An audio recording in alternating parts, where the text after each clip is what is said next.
Hello everyone. So as we have started the amendment series in which I'm taking the topics that have been amended by the Finance Act 21 that will be applicable for assessment year 22-23, that is the upcoming May-November 22 examinations. So in the last part, I had discussed the capital gain amendments under the head capital gain part 1, in which I had discussed about the transactions or the amendments that have been taken place regarding the reconstitution of a partnership firm. The link of that particular video I will be sharing with this video. Now, continuing the amendments under the head capital gain, the next amendment which I am taking is the amendment in respect to the calculation of sales consideration while calculating the gains in respect of slum sale. And as I always say in almost all of my videos, that whenever there is an amendment, it becomes of a very importance for the upcoming exams. So now we have discussed part 1 under the head capital gain. उसी के आगे next part में आज आपके साथ discuss कर रही हूँ regarding the slum sale. Now what is the exact amendment that they have made is slum sale में first of all उन्होंने ये चीज add करी है that transfer of an undertaking by any means. ठीक है, मतलब किसी भी तरीके से ट्रांसफर हुआ हो, in that particular case आपका उसे स्लम सेल माना जाएगा, ना ही सिर्फ सेल एक्सचेंज हुआ है तो भी उसे स्लम सेल माना जाएगा. So basically what is a slum sale? Slum sale, as we all know that whenever an undertaking is transferred, तब उसे slum sale कहा जाता है. वहां पर उन्होंने सबसे पहली चीज तो ये छोटा सा चेंज किया है कि ट्रांसफर हमारी अंडरटेकिंग का किसी भी तरीके से हुआ हो, उसे स्लम सेल के तहत इसी सेक्शन के अंडर टैक्सेबल किया जाएगा. So it will include sale, तो सेल तो रहेगा ही सही, बाय एक्सचेंज हुआ है अगर तो भी हम उसे स्लम सेल में ही इंक्लूड करेंगे. मतलब अगर हमने हमारी अंडरटेकिंग दी और बदले में हमें कोई दूसरी असेट्स मिली, नॉन मॉनिटरी कंसिडरेशन रिसीव हो गया है अगर, तो भी उसे स्लम सेल ही माना जाएगा. So basic concept of slump sale will be that the undertaking should be transferred. ठीक है, so this will be first of all ये चेंज हमारे लिए यहाँ पर डेफिनेशन में हुआ है in case of slump sale.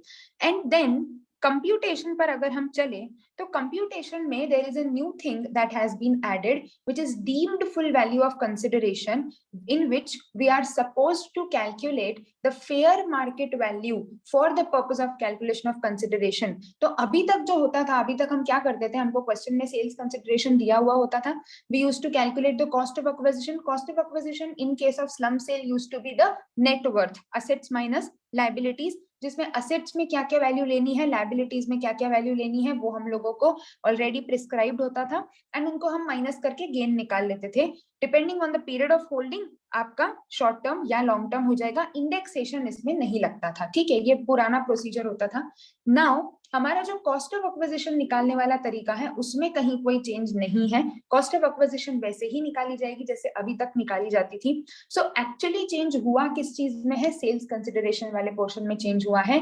And उसको समझाते हुए then I will take you to the cost of acquisition, और पूरा जो चेंज्ड प्रोसीजर है, जो चेंज्ड तरीका है स्लम सेल कैलकुलेट करने का, वो हम शॉर्ट में देखेंगे. एंड उसी के साथ जो मॉड्यूल में आप लोगों की जो अपडेटेड मॉड्यूल है मई नवंबर 22 के हिसाब से, उसमें जो क्वेश्चन है वो भी हम साथ में सॉल्व कर लेंगे. सो it will give you a very quick recap of the provisions and you will understand. We have already discussed this at the time of our lectures, but जैसा मैंने पहले भी बताया था, अमेंडमेंट सारे एक साथ रहेंगे तो that will be very easy for you at the time of your examinations. and also आपको एक वो रहेगा कि हाँ ये चीज important है, इस पर बार बार बात हो रही है, so this is something important. चलिए, so सबसे पहले deemed full value of consideration, fair market value of capital asset as on the date of transfer calculated in the prescribed manner shall be deemed to be the full value of consideration. So basically, how are we supposed to calculate? The fair market value shall be FMV1 or FMV2, whichever is earlier. First of all, let us go for the short notes. तो आप लोगों को note करने के लिए भी आसान रहेगा. सेल्स कंसिडरेशन में अब आपको दो अलग अलग फेयर मार्केट वैल्यूज निकालनी है, और उन दोनों में से जो हमारी फेयर मार्केट वैल्यू है हमको उसको सिलेक्ट करके अकॉर्डिंगली कैपिटल गेन कैलकुलेट करना है. तो the fair market value whichever is higher out of FMV1 and FMV2 calculate करनी है. पहली चीज हमें कैलकुलेट करनी है कि जो असेट्स हमने दी हैं उनकी फेयर मार्केट वैल्यू क्या है, और एक फेयर मार्केट वैल्यू हमें कैलकुलेट करनी है जो असेट्स हमने ली है. दो बातें पहले ध्यान रखते हैं, जब हम सेल कर रहे हैं हमारी अंडरटेकिंग, तो सिर्फ मेरी एक असेट ट्रांसफर नहीं हो रही है, मेरी पूरी अंडरटेकिंग ट्रांसफर हो रही है, तो मेरी असेट्स भी जा रही हैं और मेरी लायबिलिटीज भी जा रही हैं, ठीक है। तो एक तरफ मैं कैलकुलेट कर रही हूँ fair market value of the assets transferred, मतलब मेरी जितनी भी असेट्स हैं जो मैंने ट्रांसफर करी है सामने वाले को, वो नेट ऑफ लायबिलिटीज, उसकी फेयर मार्केट वैल्यू कितनी है जो मेरे पास से गया और जो मेरे पास आया। तो जैसा मैंने अभी आप लोगों को बताया दैट एक्सचेंज को भी स्लम सेल माना जा सकता है। तो मैंने बिजनेस दिया और उसके बदले में मुझे सामने वाले ने मॉनिटरी और नॉन मॉनिटरी दोनों कंसिडरेशंस पे करे हैं अगर, तो अगेन जो मॉनिटरी पोर्शन है वो तो सीधा सीधा आ जाएगा। अगर मुझे सामने वाले ने कुछ नॉन मॉनिटरी कंसिडरेशंस भी दिए हैं तो उनका हम क्या कैलकुलेट करते हैं, फेयर मार्केट वैल्यू, ठीक है। सो हमें उन दोनों फेयर मार्केट वैल्यूज को कंपेयर करना है, वापस से जो गया उसका भी, जो आया उसका भी, and whichever is higher will be our sales consideration, cost of acquisition will be normal. तो पहले हम सेल्स कंसिडरेशन पे बात कर लेते हैं। Fair market value, the fair market value 1 will be the capital assets transferred by way of slum sale determined in accordance with the following formula, a plus b plus c plus d minus l, l मतलब liabilities, क्योंकि हमने दिया है तो assets भी दी होंगी और liabilities भी दी होंगी। तो assets book value of all the assets, ठीक है, other than jewellery, artistic work, share, securities, immovable property, क्योंकि इनकी मार्केट वैल्यू और बुक वैल्यू में बहुत फर्क होता है ना, we all very well know. Jewellery, land, ये सब कुछ का जो मार्केट वैल्यू है, बुक वैल्यू है, उसमें बहुत ज्यादा डिफरेंस हो सकता है as appearing in the books of accounts. So basically आपकी जो ज्वेलरी, शेयर्स, इन असेट्स को छोड़ करके बाकी असेट्स की आपको बुक वैल्यू लेनी है ए, ठीक है। क्या क्या एक्सक्लूड करना है उसमें से, तो excluding any amount of income tax paid, ठीक है, अगर कुछ इनकम टैक्स पे हुआ है लेस ऑफ रिफंड और वो असेट्स में है उसे हटा देना है, and any amount showed as an asset including unamortised amount of deferred expenditure, मतलब जो हमारा डेफर्ड रेवेन्यू एक्सपेंडिचर होता है जो हम अकाउंट्स में पढ़ते हैं, it is basically a fictitious asset, and because it is a fictitious asset again it will not be included in the value of your value of assets. So उन assets को हम हमारी बुक वैल्यू ऑफ असेट्स में include नहीं करेंगे, उनको हटा दिया जाएगा। Then B, the price which the jewellery and artistic work would fetch if sold in the open market value, मतलब जो हमारी ज्वेलरी और आर्टिस्टिक चीजें हैं, आर्टिस्टिक वर्क है, उनकी हमें क्या लेनी है, ओपन मार्केट वैल्यू, ठीक है। ज्वेलरी और आर्टिस्टिक वर्क्स की हमें ओपन मार्केट वैल्यू लेनी है as per the registered valuer's certificate valuation report, जो हमारे रजिस्टर्ड वैल्यूअर ने हमें वैल्यूएशन रिपोर्ट प्रोवाइड करी है उसके अकॉर्डिंग हमें ओपन मार्केट वैल्यू उठानी है। Fair market value of the shares and securities, अब देखो ऊपर हमने जो बुक वैल्यू ली है उनमें से हमने जिन असेट्स को हटाया था, for that particular assets we are taking the market value. So book value में से हमने ज्वेलरी, आर्ट वर्क, शेयर्स, इन चीजों को हटाया था, इमोबल प्रॉपर्टी, तो हमने ज्वेलरी वगैरह के लिए क्या लिया, ओपन मार्केट वैल्यू। कौन निकाल के देगा, रजिस्टर्ड वैल्यू, ठीक है। शेयर सिक्योरिटीज के लिए क्या लेंगे, fair market value as per the rule 11UA।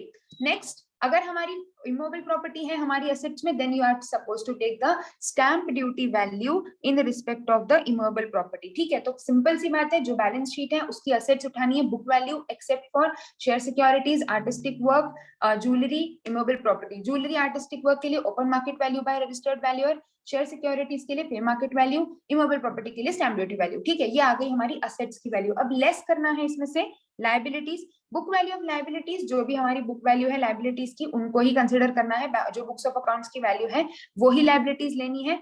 Less क्या क्या चीजें लायबिलिटी में इंक्लूड नहीं होनी चाहिए, तो very basic things, paid up capital, capital is not a part of liability, amounts set apart from payment of dividend on preference shares that have not been declared, उन्हें हटा देना है हमें। reserves and surplus, again reserves and surplus जो भी हैं वो हमारे उसमें इंक्लूड नहीं होती, लायबिलिटीज का पार्ट नहीं होती है। Any amount representing provisions for taxation, अब उधर हमने टैक्स से रिलेटेड असेट हटाई है तो यहाँ पे टैक्स से रिलेटेड लायबिलिटी हटा देंगे, है ना, very simple to keep in mind. other than the amount of income tax paid if any less the amount of income tax claimed as refund, यहाँ पर भी वही था, देखो asset less any refund अगर है तो उसको हटा करके आप हटाओगे, एंड यहाँ पर भी अगर रिफंड और वो है तो उनको एडजस्ट करके जितनी भी लायबिलिटी नेट बच रही है उसको हटा देना है ना, लायबिलिटी में इंक्लूड नहीं करेंगे। To the extent of the excess over the tax payable with reference to the book profits in accordance with the law applicable, ठीक है। Any amount representing provisions for meeting liabilities other than ascertained liabilities, other than ascertained liabilities मतलब क्या, अनअसर्टन liabilities के जो भी provisions है उन्हें हटा देना है अपने को। कॉन्टिजेंट लायबिलिटीज भी हैं अगर, other than arrears of dividend payable in respect of cumulative preference shares, उसके अलावा कोई भी कॉन्टिजेंट लायबिलिटीज है उन्हें भी लायबिलिटीज में से हटा दिया जाएगा। तो इन चीजों को हटाकर जो लायबिलिटीज बचेंगी वो हमारे फेयर मार्केट वैल्यू में से माइनस करी जाएंगी, है ना। तो A plus B plus C plus D minus L, A assets book value, B jewellery, C हमारा share securities, D immovable property, L liabilities. ठीक है, तो क्या ऐड होगा क्या ऐड नहीं होगा वो पूरा प्रोसीजर हमने समझा। This is first fair market value. Fair market value 2 is जो हमारे पास आया, ठीक है, मतलब हमने बेचा, हमारा अंडरटेकिंग, बदले में हमारे पास जो आया उनकी fair market value of the consideration received. तो E प्लस एफ प्लस जी प्लस एच, ठीक है, वेरी सिंपल, वापस वही बैकड्रॉप रखना है माइंड में जो अभी रखा है। वैल्यू ऑफ मॉनेटरी कंसिडरेशन तो वो तो सीधे सीधे आ जाएगा जितना मॉनेटरी है। Fair market value of the non monetary consideration received as a result of transfer represented by property referred under rule 11UA determined in the manner of rule provided in 11UA for the property covered in that sub rule। ठीक है जी। The price which the non-monetary consideration received, the price which the non-monetary consideration received as a result of transfer other than by way of immovable property which is not referred in rule 11UA would fetch if sold in the open market value obtained as per the value obtained by the registered valuer, and lastly the value adopted by any authority for the immovable property, that is the stamp duty value। तो वैसी ही बात है, देखो simple है, जो भी हमारा monetary consideration है वो तो आ ही जाएगा। अब जो नॉन मॉनेटरी मिला है उसकी फेयर मार्केट वैल्यू लेनी है। तो फेयर मार्केट वैल्यू जो भी है, सबसे पहला उन्होंने बोल दिया received as a result of transfer represented by property referred in rule 11UA। अगर वहां पर प्रिस्क्राइब्ड है तो जो मैनर में प्रिस्क्राइब्ड है उस रूल में जो वैल्यूएशन का मेथड प्रिस्क्राइब्ड है उस तरीके से वैल्यू होगा। Price which the non monetary consideration received as a result of transfer other than immovable property, मतलब कोई और नॉन मॉनेटरी चीज है, प्रॉपर्टी है जो कि ना तो इमूवेबल प्रॉपर्टी में इंक्लूडेड है ना ही 11UA में इंक्लूडेड है। 11UA में है तो उसकी तरीके से निकलेगा, इमूवेबल प्रॉपर्टी है तो स्टैम्प ड्यूटी वैल्यू। कोई भी और अगर असेट है ना तो इमूवेबल प्रॉपर्टी ना 11UA में कवर्ड है, then it will be as per the valuation obtained by registered valuer. Simple, ठीक है, तो सबको ऐड कर दो, ये हो गया हमारा fair market value. The fair market value on the of the capital asset shall be determined on the date of some sale and the valuation date shall also mean the date of slump sale। तो ये दोनों fair market values हमने निकाली, मैंने इनके short में note बना करके रखे हैं। a plus B plus C plus D minus L, क्या क्या ऐड होगा क्या क्या माइनस होगा, ठीक है, ये आप लोग नोट करके रख सकते हैं अपने पास ताकि आपके पास एक क्विक रिविजन हो जाए। E प्लस एफ प्लस जी प्लस एच जो कि मॉनिटरी है वो आ जाएगा, नॉन मॉनिटरी में 11UA वाली चीजें 11UA के हिसाब से आएंगी, हमारा immovable property stamp duty value आएगा और इसके अलावा जो भी है उसकी ओपन मार्केट वैल्यू आएगी as per the registered value. इन दोनों में से जो हमारा हायर वैल्यू है उसको लेना है, that will be your consideration. Cost of acquisition निकालने का तरीका एज इट इज है, जो पहले हुआ करता था नेटवर्थ, ये पूरा का पूरा सेम है हमारा, ठीक है, यहाँ पर कुछ भी चेंज नहीं है। तो हम सीधे चलते हैं क्वेश्चन के ऊपर। सो क्वेश्चन हम लोग वैसे अगेन ये भी क्लास में हम डिस्कस कर चुके हैं, बट लेट्स फटाफट इसको देख लेते हैं, so you will be easily understand the concept। Messrs Shriram Enterprises proprietorship having 2 units, unit 1 transferred on 1st of April 21 by way of slump sale, consideration was 14 lakh। Unit 1 was started in the year 2005-6, the expenses incurred for the transfer are 38,000। ठीक है, तो हमारे consideration में से expenses को हम minus कर देंगे। consideration हमको दे रखा है 14 lakhs का, ठीक है, नॉन मॉनेटरी कंसिडरेशन नहीं रिसीव हुआ है, पूरा मॉनेटरी कंसिडरेशन है, ठीक है। चलो, the expenses incurred for this transfer are इतने, ठीक है, ये असेट्स लायबिलिटीज की इंफॉर्मेशन दी है। Other information, revaluation reserve is created by revaluing upward the value of building of unit 1 and the stamp duty value was 10 lakhs। ठीक है, तो स्लम सेल के दिन अपने को स्टैम्प ड्यूटी वैल्यू भी दे दी। No individual value of any asset is considered in the transfer deed. Patents were acquired on 1st of July 2019 on which no depreciation has been charged। तो मतलब हमारे जो पेटेंट्स हैं ये अभी भी ओपनिंग वैल्यू पर ही है, इनकी बुक वैल्यू पर आना पड़ेगा। एंड कैपिटल गेन आपको कैलकुलेट करना है। तो सबसे पहले तो हम निकाल लेते हैं कंसिडरेशन, है ना, fair market value 1, fair market value 2। Fair market value 1 मतलब जो असेट्स हमने दी हैं उनका फेयर मार्केट वैल्यू लेना है ना। तो सबसे पहले तो जो जो असेट्स ट्रांसफर हुई हैं उनकी क्या ली जाएगी, book value except for share securities, उन सबको छोड़ करके। तो हमारी यूनिट 1 ट्रांसफर हुई है, यूनिट 1 में सिर्फ एक बिल्डिंग हमको ऐसी एसेट दिख रही है जिसकी हमको वो लेनी पड़ेगी, स्टैम्प ड्यूटी वैल्यू लेनी पड़ेगी, बाकी का तो हम बुक वैल्यू ले सकते हैं। तो मशीनरी का मशीनरी 4 लाख आ जाएगा, डेटर्स का डेटर्स 2 लाख आ जाएगा, पेटेंट्स का 250 आ जाएगा, एंड हमको मशीन बिल्डिंग का क्या लेना पड़ेगा, इमोबल प्रॉपर्टी की stamp duty value that is 10 lakh.